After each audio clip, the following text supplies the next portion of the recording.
wabarakatuh. Perkenalkan, nama saya Melinda Veronica. Ditemani sepupu saya, Santi Andalia. Ya, hari ini saya akan menjelaskan sedikit tentang mata kuliah metode penelitian. Saya NIM-nya 1831510431. Akan menjelaskan materi dari Bapak Dr. Muhammad Mabdur Taufik, SAG, SEMM, Fakultas Ekonomi Bisnis, Universitas Budi Luhur, Jakarta. Judul yang akan saya bahas hari ini adalah tata cara penyusunan karya ilmiah. Santi, kamu tahu nggak karya ilmiah apa yang paling sering kita dengar di masyarakat? Skripsi. Nah, iya betul. Ya, teman-teman, jadi skripsi termasuk juga karya ilmiah, yaitu karya ilmiah tertinggi dalam jenjang akademik seseorang untuk mendapatkan gelar S1 atau sarjana. Lalu untuk program S2 namanya apa? Tahu aku ingat. Tesis bukan sih? Iya betul. Jadi dalam program S2 karya ilmiah yang dipakai yaitu namanya tesis. Selanjutnya untuk program S3 apa ya? Magister atau master. Iya betul. Ya untuk teman-teman, jadi untuk mendapatkan gelar magister atau master di S3 itu juga ada karya ilmiahnya ya. Lanjut kita bahas karakteristiknya. Karya ilmiah yang dihasilkan itu dengan pendekatan metode ilmiah. Studi hasil penelitian itu sudah dibuktikan kebenarannya terlebih dahulu secara ilmiah. Temuan yang dihasilkan diharapkan merupakan pengembangan yang sudah dilakukan atau ada peneliti lainnya dulu, sehingga itu layak untuk kita teliti juga. Dalam perencanaan, pelaksanaan, penulisan hasil penelitian untuk skripsi seseorang, mahasiswa dibimbing oleh dosen pembimbing, yaitu ada 2, pembimbing materi dan juga pembimbing teknis.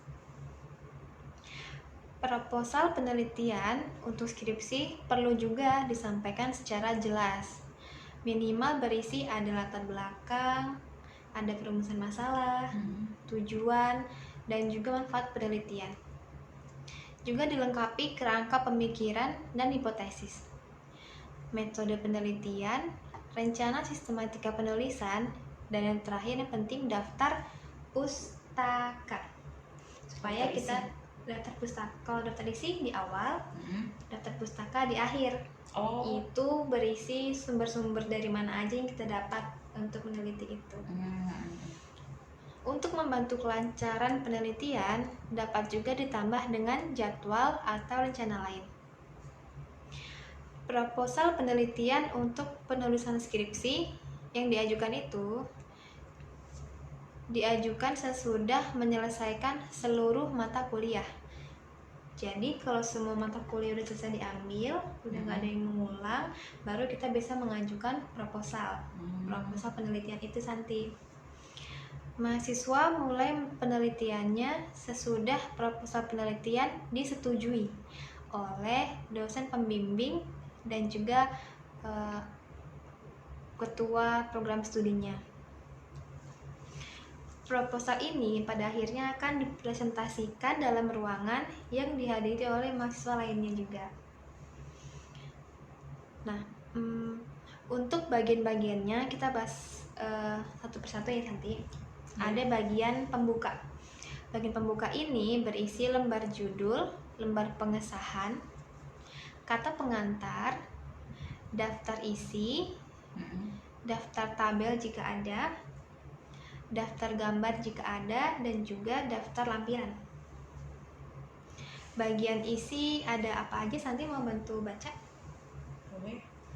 bagian isi yang pertama ada latar belakang, yang kedua ada perumusan masalah, Ya. yang ketiga ada tujuan penelitian, dan yang keempat ada kegunaan penelitian. Iya, terima kasih. Itu bagian yang awal-awal ya teman-teman, itu untuk bagian pendahuluan. Lanjut kita ada ke tinjauan pustaka dan kerangka pemikiran.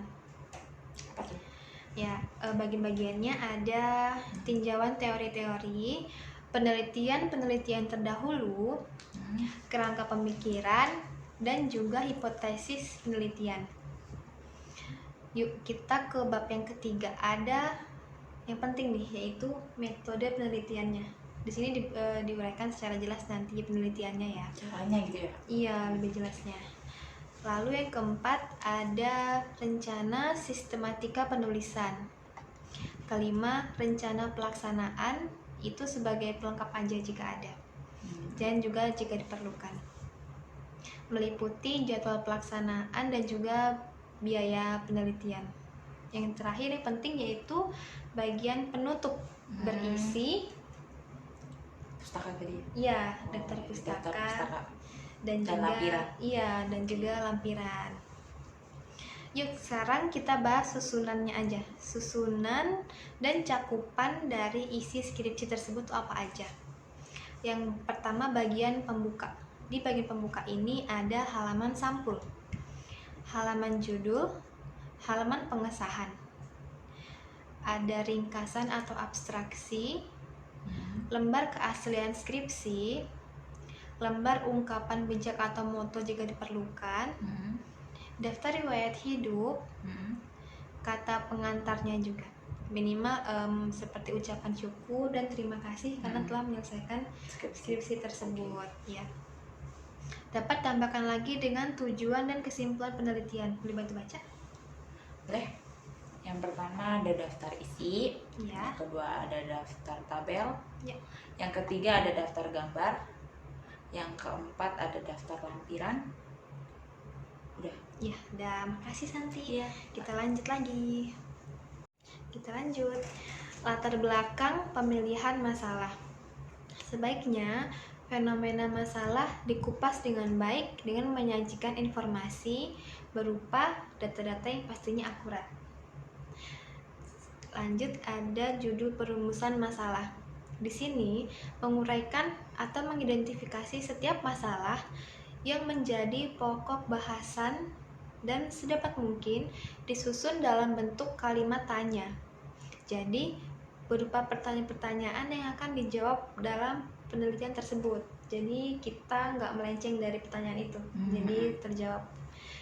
Lanjut ada tujuan penelitian.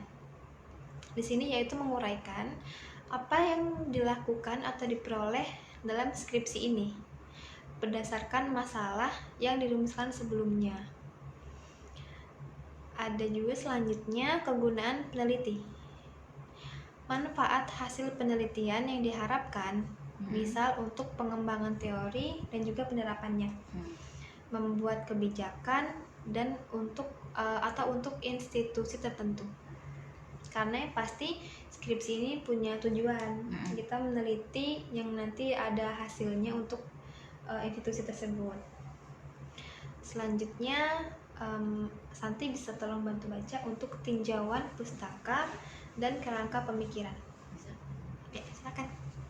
Yang pertama ada tinjauan teori-teori. Ya. Yang kedua ada penelitian terdahulu. Ya. Yang ketiga ada kerangka pemikiran. Ya. Yang keempat ada hipotesis. Ya, terima kasih. Nah, tinjauan pustaka ini juga penting dalam skripsi karena yang pertama untuk tinjauan teori-teori tadi ya. Itu berisi uraian teori dan juga konsep yang relevan tentang apa yang sudah dirumuskan, termasuk juga membahas kontroversi antara teori atau konsep jika ada. Jika cukup kompleks, maka bagian tinjauan teori ini dapat terdiri dari subbab judul juga di bawahnya supaya nggak terlalu panjang. Nah, yang kedua tadi penelitian terdahulu. Ini penting juga untuk bisa mencocokkan hasilnya untuk masalah-masalah yang mungkin ada yang sama atau relevan. Ketiga, kerangka pemikiran. Yang ini disusun relevan dengan identifikasi masalahnya. Disajikan dalam bentuk flowchart atau model verbal. Berupa verbal itu matematika atau juga statistik, tergantung dari pemilihan kitanya mau pakai yang mana. Yang mengungkapkan rumusan masalah lebih jelas lagi supaya bisa dilakukan pemecahan masalahnya. Intinya untuk memudahkan kita aja, kita mau pakai cara yang mana, tergantung dari bisa pakai yang mana, betul, tergantung dari susah atau tidaknya masalah yang kita bahas tadi. Dan juga keterkaitan dari semua tujuan penelitian, sehingga memudahkan menyusun metode penelitian. Yang terakhir tadi hipotesis. Di sini berisi uraian atau rumusan jawaban sementara mengenai permasalahan. Jadi berdasarkan landasan teori atau juga konsep. Sehingga dari hipotesis ini bisa kita simpulkan lagi, jadi untuk bisa menarik kesimpulan di akhir. Bab yang ketiga ada metode penelitian. Uraian tahapan penelitian atau research design untuk menjawab permasalahan terdiri dari beberapa subbab, tergantung dari jenis penelitiannya. Yang pertama ada bahan atau sumber data, lokasi dan waktu penelitian, pemilihan sampel, metode pengumpulan data atau survei, instrumen pengukuran data bisa berupa kuesioner, wawancara, atau observasi. Juga ada metode analisis. Bab yang keempat ada hasil penelitian dan pembahasan. Di sini judul dan subbab-subbabnya dapat disusun berdasarkan masalah yang diuraikan. Jadi ini tergantung pemilihan kita ya. Penyajian hasil dapat dalam bentuk tabel, grafik, atau gambar lainnya supaya mudah dalam kita menjelaskannya atau menginterpretasikannya di depan teman-teman kita atau orang lain. Interpretasi disajikan dengan bahasa yang harus efektif dan efisien, serta dapat dibandingkan dengan hasil-hasil penelitian atau referensi lain yang relevan. Bab yang kelima ada kesimpulan dan saran. Kesimpulan di sini ditarik dari hasil analisis dan interpretasinya mengacu pada tujuan dan hipotesis penelitian. Dengan kata lain, kesimpulan merupakan jawaban dari tujuan penelitian. Kalau saran apa, Santi? Apa? Kalau saran?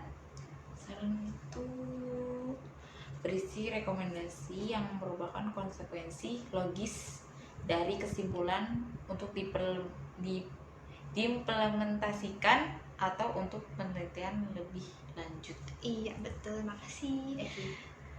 Jadi itu untuk bab kesimpulan dan saran. Selanjutnya juga ada membahas di sini waktu dan tempat, sumber datanya yaitu primer atau sekunder, rancangan pengumpulan data, variabel dan definisi operasional, instrumen penelitian, teknik analisis. Yang keenam ada daftar pustaka. Daftar pustaka ini berisi semua sumber kepustakaan yang dikutip dalam skripsi sesuai dengan sistematika aturan yang berlaku. Ini bisa dilihat di panduan penulisan karya ilmiah. Jadi dari daftar pustaka ini Santi kita bisa tahu nih sumbernya dari mana aja, karena di sini betul sumber buku pustaka, sumber dari wawancara atau yang lainnya. Terakhir yang ketujuh ada lampiran. Lampiran ini menyajikan informasi penunjang atau pelengkap yang dirujuk dalam skripsi, bisa berupa tabel, gambar, ataupun juga penjelasannya verbal. Sebagaimana dinyatakan di awal bab ini bahwa skripsi, tesis, atau lainnya merupakan suatu karya ilmiah Sehingga tata cara penulisannya harus terstruktur dan bahasa yang digunakannya pun juga harus bahasa baku sesuai dengan ejaan yang disempurnakan. Oleh karena itu, mahasiswa harus membaca pedoman penulisan karya ilmiah yang biasanya disusun oleh universitas atau komisi pendidikan masing-masing program studi.